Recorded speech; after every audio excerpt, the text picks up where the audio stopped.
في حر مكة والناس بتعذب المؤمنين علشان يرجعوا عن الإسلام، كان في راجل اسمه بلال بن رباح، عبد بسيط بس قلبه حر. السيد بتاعه أمية بن خلف كان بيربطه بالحبال ويجره في شوارع مكة، والصخور بتكوي جلده ويصرخ فيه: ارجع عن دين محمد. لكن بلال ما قالش غير كلمة واحدة: أحد أحد. جابوا صخرة كبيرة وحطوها على صدره، والشمس فوق دماغه والناس حواليه بتضحك، وهو بيقولها تاني: أحد أحد.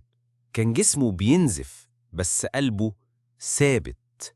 لما شافوا النبي صلى الله عليه وسلم قال لأصحابه: من يشتري بلالا ويعتقه؟ راح سيدنا أبو بكر واشترى بلال وحرره.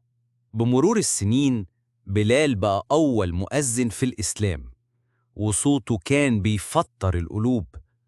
وفي يوم فتح مكة الناس كلها خايفة والكعبة حواليهم. النبي صلى الله عليه وسلم قال: بلال، اطلع فوق الكعبة وأذن.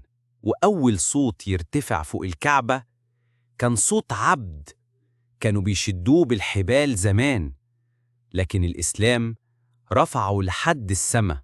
وقال النبي صلى الله عليه وسلم عن بلال: سمعت دفا عليك في الجنة.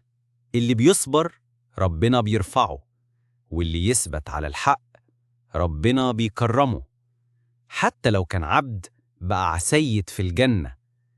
لو القصة لمست قلبك ما تنساش تعمل لايك وتشترك في قناة اسمع بس ما تخافش، واكتب لنا في الكومنتات لو اتعرضت لنفس الموقف كنت هتثبت